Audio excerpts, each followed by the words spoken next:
오늘도 성경 봉독하고 기도하고 하나님의 말씀 생각하도록 하겠습니다. 하나님의 말씀은 로마서 1장 25절 말씀입니다. 봉독하겠습니다. 이는 그들이 하나님의 진리를 거짓 것으로 바꾸어 피조물을 조물주보다 더 경배하고 섬김이라. 주는 곧 영원히 찬송할 이시로다. 아멘. 기도하겠습니다. 사랑과 은혜가 풍성하신 하나님 아버지 감사합니다. 이 시간도 하나님의 말씀을 생각하는 소중한 시간입니다. 말씀들을 마음으로 받고 마음에 새기고 믿음으로 승리하며 살아가게 하옵소서. 예수님 이름으로 기도드리옵나이다. 아멘. 여러분 다시 만나서 반갑습니다. 주님의 이름으로 여러분들을 진심으로 사랑합니다. 또 한 주간 지나오면서 감사할 일들을 생각해보고 감사할 수 있기를 바라겠습니다. 오늘 바울사도는요, 로마서를 쓰고 있습니다. 로마인들에게 편지를 쓰고 있어요. 그러면서 복음에 대해서 설명하고 있습니다. 그 복음의 핵심에는 누가 있다 그랬어요? 바로 우리 주님 예수 그리스도께서 계시다라는 걸 얘기해주고 있습니다. 그러면서 복음을 설명하려니까 바로 인간의 상태에 대해서 설명하게 되었습니다. 인간이 어떤 상태에 있어요? 죄인이다라는 거죠. 하나님 앞에 불경건하고 사람들과의 관계에서 불의한 죄인이다라는 거죠. 그리고 지난번에 생각해 본 것처럼 생각이 허망하고 그리고 미련하고 어리석고 그리고 마음이 어두운 게 인간이다라는 거예요. 인간은 죄 때문에 하나님의 무서운 진노를 피할 길이 없다라는 거죠. 아무도 핑계할 수 없다라는 것들을 배웠습니다. 그러다가 인간의 상태에 쭉 설명을 해나가다가 갑자기 바울사도는 찬송을 합니다. 오늘 25절 하반절을 보면 이렇게 노래하고 있는 걸 볼 수 있어요. 주는 곧 영원히 찬송할 이시로다. 아멘. 이렇게 찬송합니다. 우상숭배에 관한 죄악들을 설명해 나가다가 갑자기 주는 곧 영원히 찬송할 이시로다. 아멘. 이렇게 얘기하는 걸 볼 수 있어요. 바울사도가 복음을 설명하면서 하나님을 생각했을 겁니다.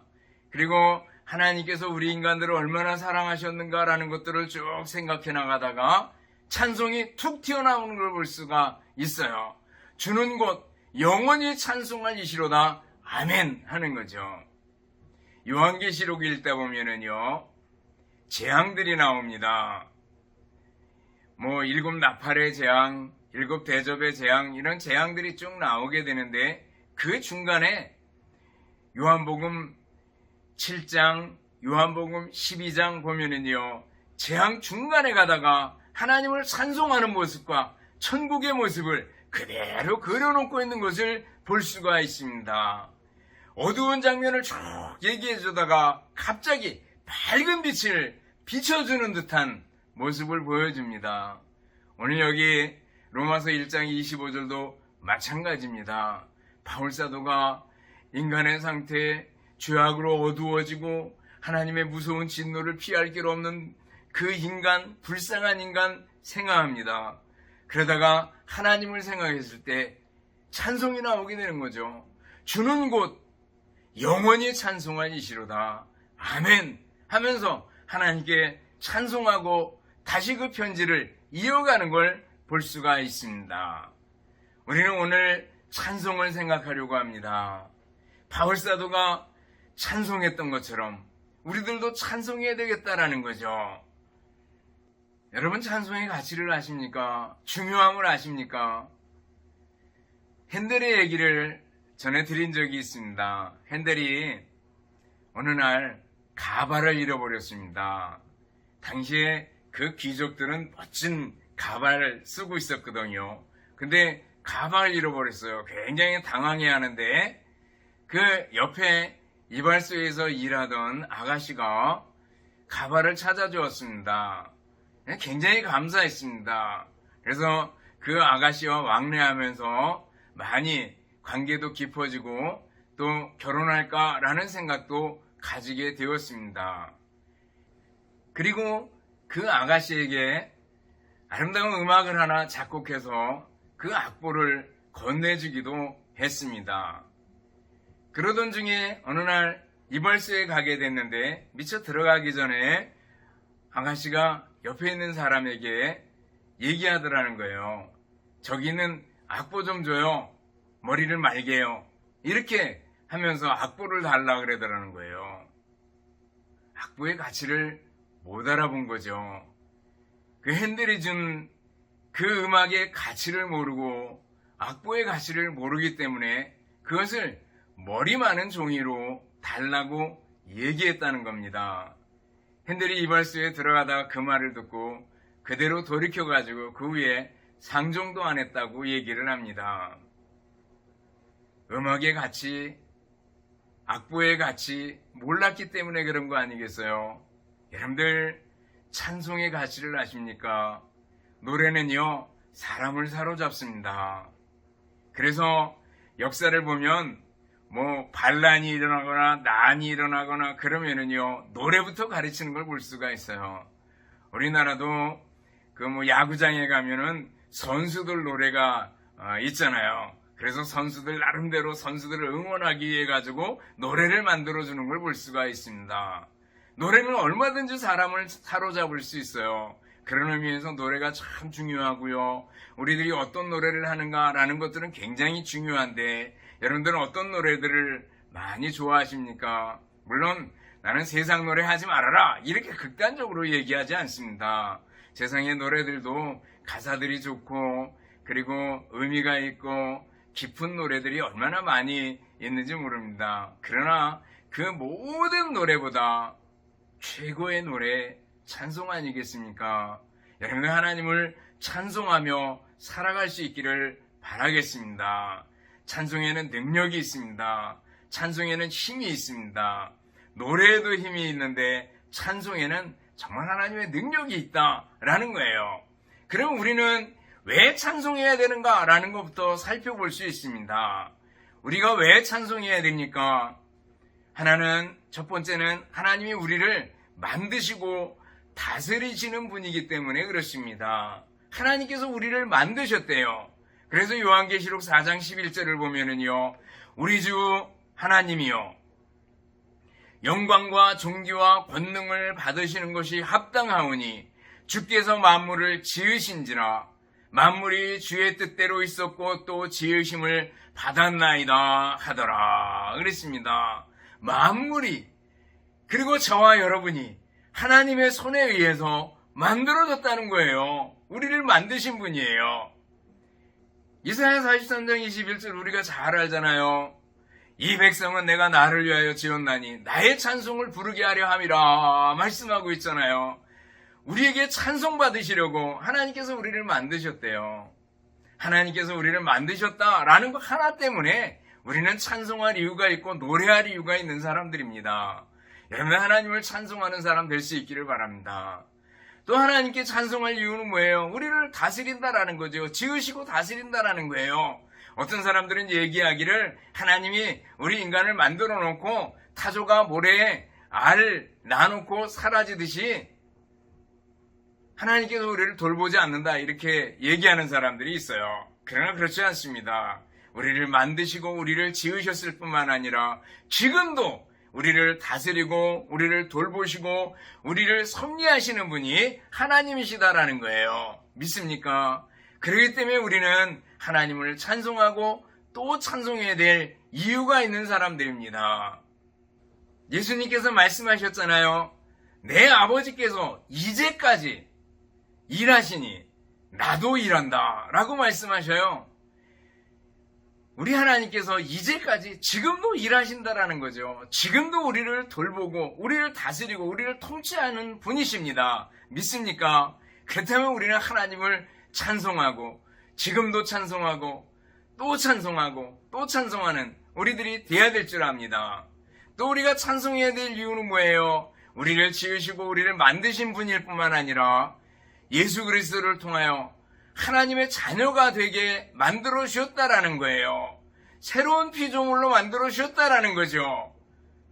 누구를 통해서요? 독생자 예수 그리스도를 통해서.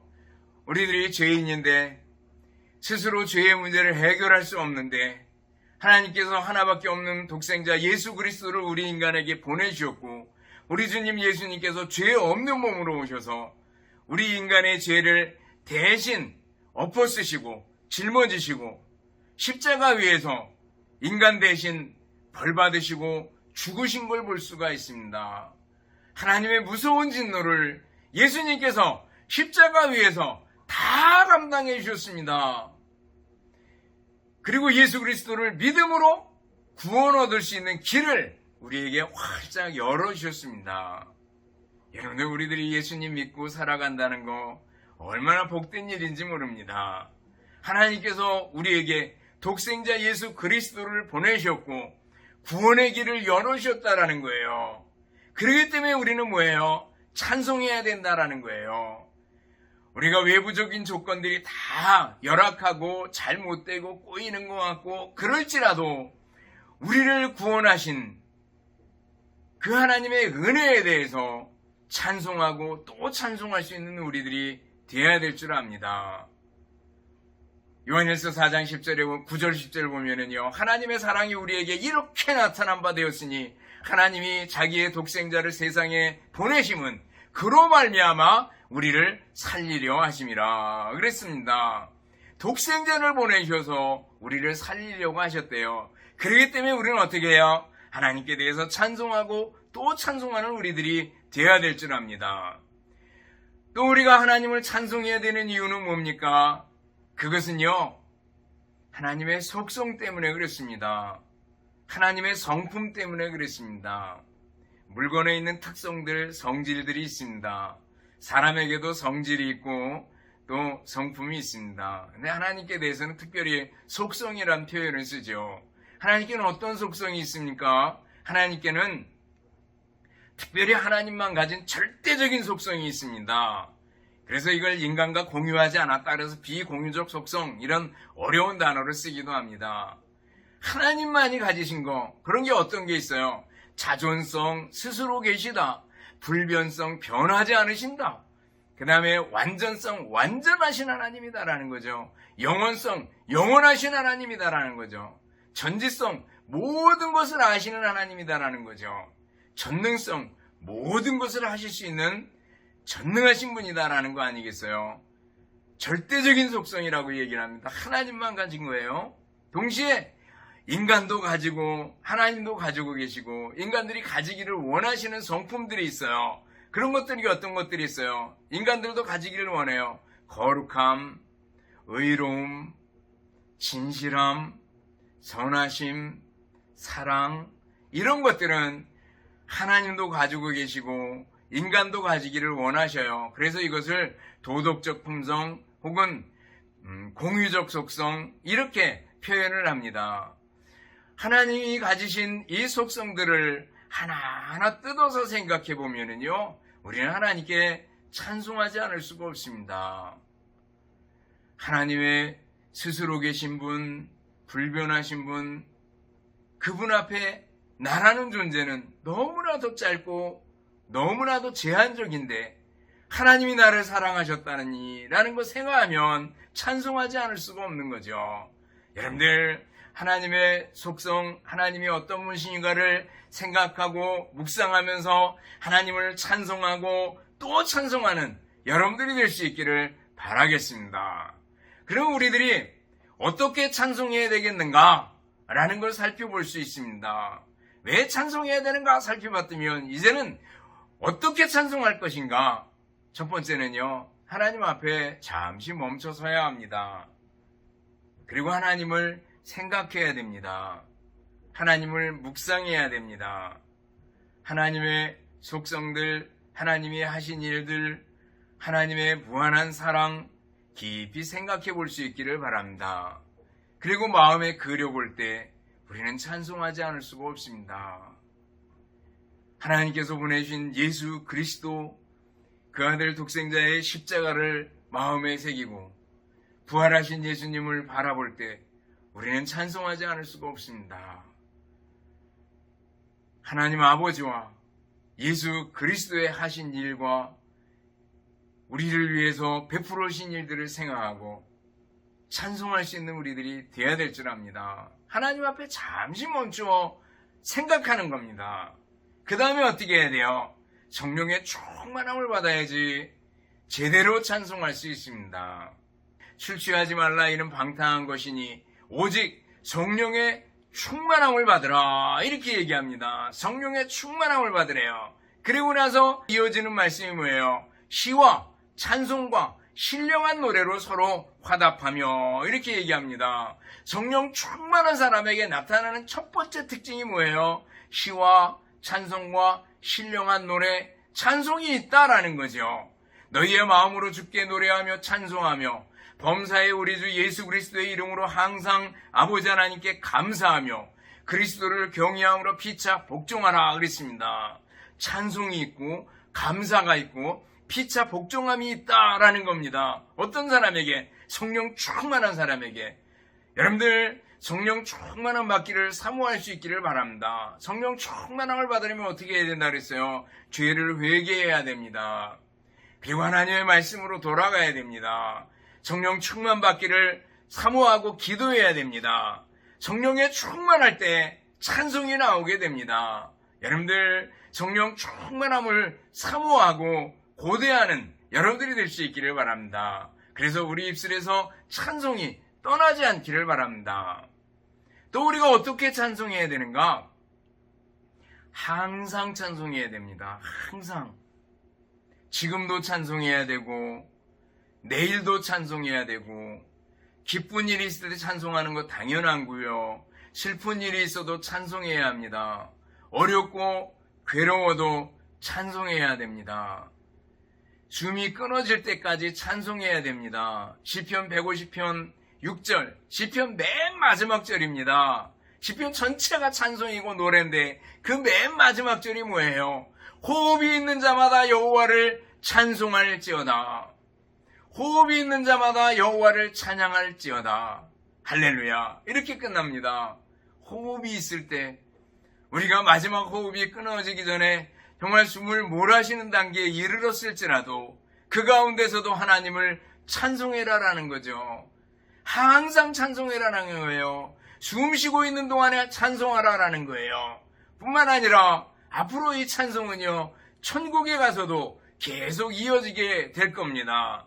요한계시록 4장을 보셔요. 그리고 5장을 보셔요. 하나님의 거룩한 보좌가 있고 하나님의 성품을 상징하는 네 생물이 있고 24장로들이 둘러서고 그리고 천군 천사들 그리고 14만 4천 명의 무리들 흰옷 입은 많은 무리들 그 많은 무리들이 함께 모여서 거룩하신 하나님을 찬양하는 웅장한 장면이 나옵니다.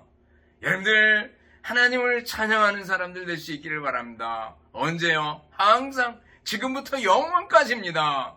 지금부터 숨이 끊어질 때까지 아니 끊어지고 나서도 하나님께 영원히 찬송하는 우리의 찬송이 돼야 되는 겁니다. 항상 찬송하는 우리들이 돼야 될 줄 압니다. 여러분들 일을 하면서도 또 집에 있을 때도 길을 걸어갈 때도 여행을 하면서도 하나님께 찬송하는 여러분들이 될 수 있기를 바랍니다. 항상 찬송해야 된다라는 거예요. 또 어떻게 찬송해야 돼요? 모든 악기와 모든 수단과 모든 지혜와 모든 노력을 다 동원해서 하나님을 찬송해야 됩니다.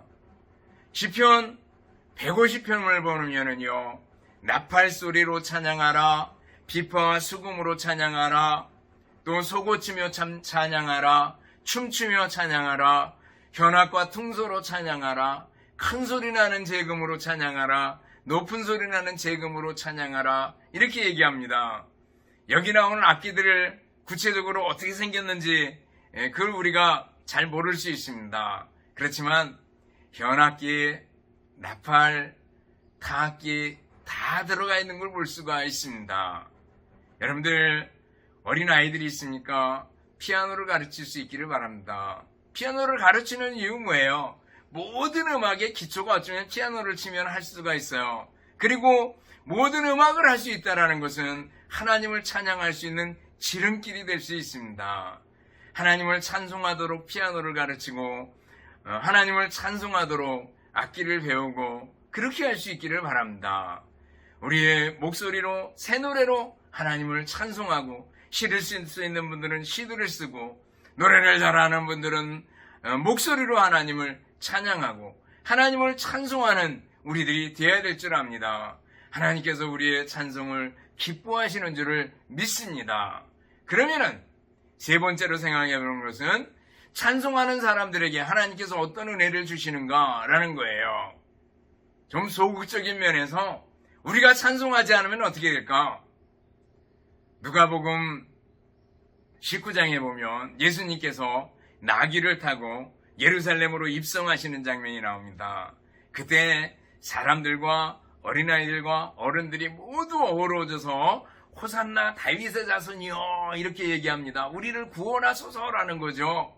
그러면서 예수님을 왕으로, 정치적인 왕으로 기대했긴 했겠지만 예수님을 왕으로 추대하고 손 흔들며 나아가는 그런 모습을 볼 수가 있습니다. 그러자 그것을 비판적인 눈으로 바라보던 바리새인들과 서기관들 그리고 종교 지도자들이 얘기합니다. 저 사람들 좀 조용히 시키시오. 이렇게 부탁을 합니다. 그러자 예수님께서 뭐라고 말씀하셔요? 내가 너희에게 말하노니 만일 이 사람들이 침묵하면 돌들이 소리 지르리라. 이렇게 말씀하십니다.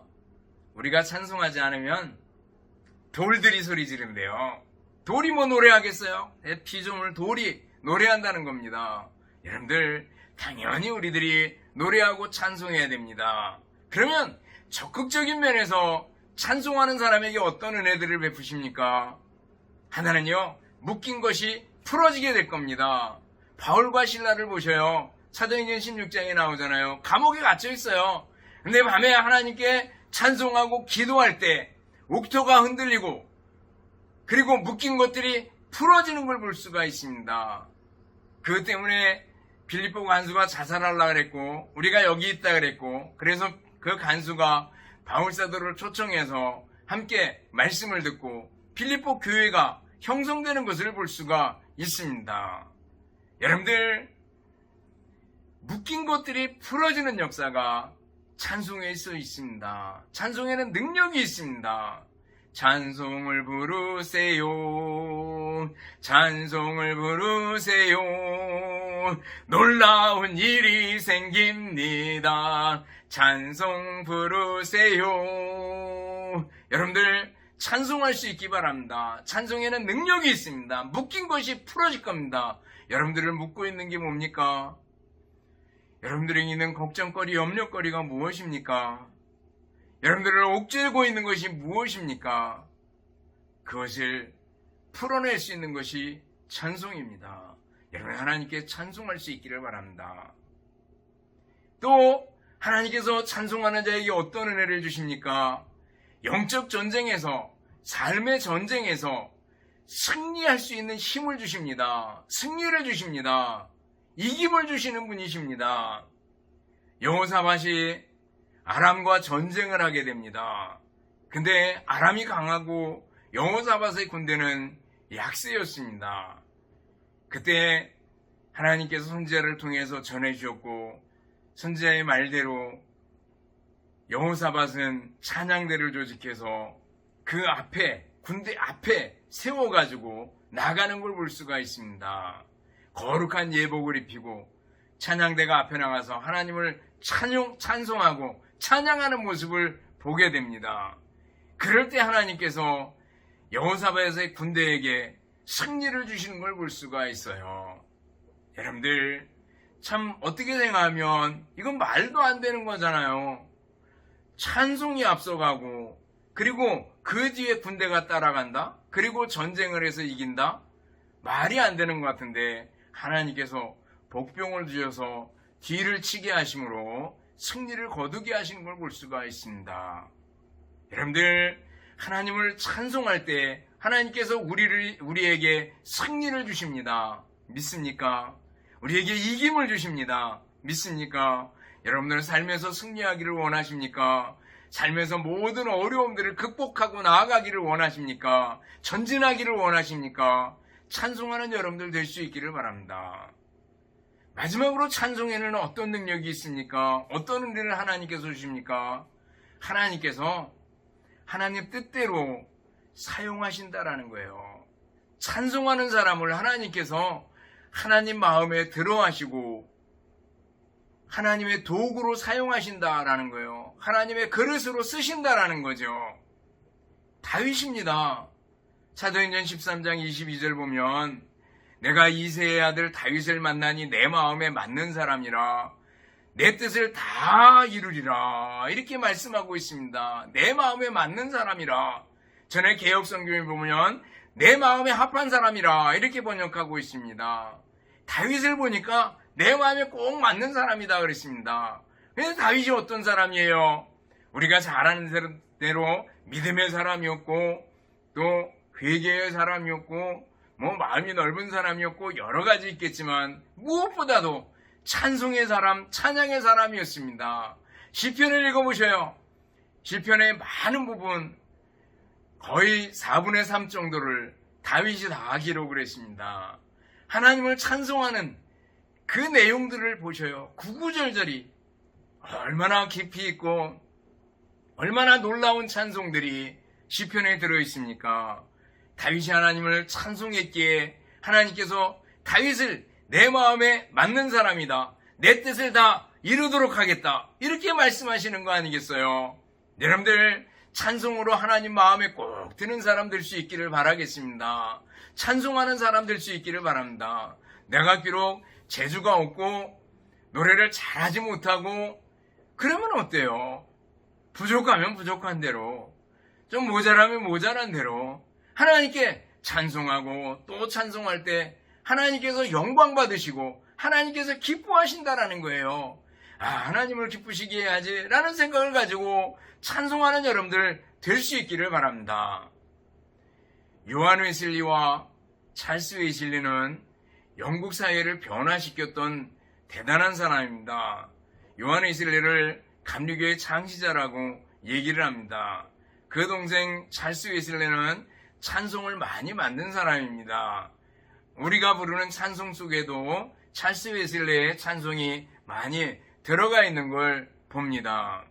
그런데 그 웨슬리 형제는요, 일찍이 찬송의 능력을 존중했습니다. 그리고 찬송하는 성도들에게 이렇게 설교했습니다. 기운차게 찬송하십시오. 맥 빠진 사람처럼 혹은 조는 사람처럼 하지 말고 음성을 높여서 힘차게 찬송하십시오. 당신은 사탄을 찬송하는 것이 아니라 하나님을 찬송하는 것입니다. 그러기에 당신은 찬송에 대해서 두려워하지 마십시오. 다른 사람이 듣는 것을 수치스럽게 여기지도 마십시오. 다만 강력하게 찬송하십시오. 이렇게 설교했습니다. 찬송에 능력이 있는 것을 알기 때문에 그리고 그분들이 스스로 찬송하는 사람들이었기 때문에 찬송을 많이 강조했던 것을 볼 수가 있습니다. 사랑하는 성도 여러분, 찬송하는 사람이 됩시다. 찬송으로 하나님께 영광을 돌립시다. 그래서 여러분 모두 하나님 마음에 꼭 맞는, 꼭 드는 사람들이 될 수 있기를 바라겠습니다. 찬송을 통해서 묶인 것들이 풀어지고 찬송을 통해서 삶에서 승리하는 여러분들이 되시기를 주님의 이름으로 축원합니다. 기도하겠습니다. 사랑과 은혜가 풍성하신 하나님 아버지 감사합니다. 저희들 모두 찬송의 사람이 되게 하여 주옵소서. 그래서 하나님께 영광 돌리며 삶에서 승리하며 하나님 마음에 꼭 드는 사람들이 될 수 있도록 은혜를 베풀어 주시옵소서. 감사드리오며 예수님 이름으로 기도드리옵나이다. 아멘. 축도하겠습니다. 이제는 우리 주님 예수 그리스도의 은혜와 하나님 아버지의 극진하신 사랑하심과 성령님의 교통하시며 인도하심이 함께 모여 예배드리며 말씀 듣는 우리 성도들 머리머리 위에와 가정들 위에 주님의 몸된 교회와 우리나라 민족 위에 이제로부터 영원토록 함께 있을지어다. 아멘.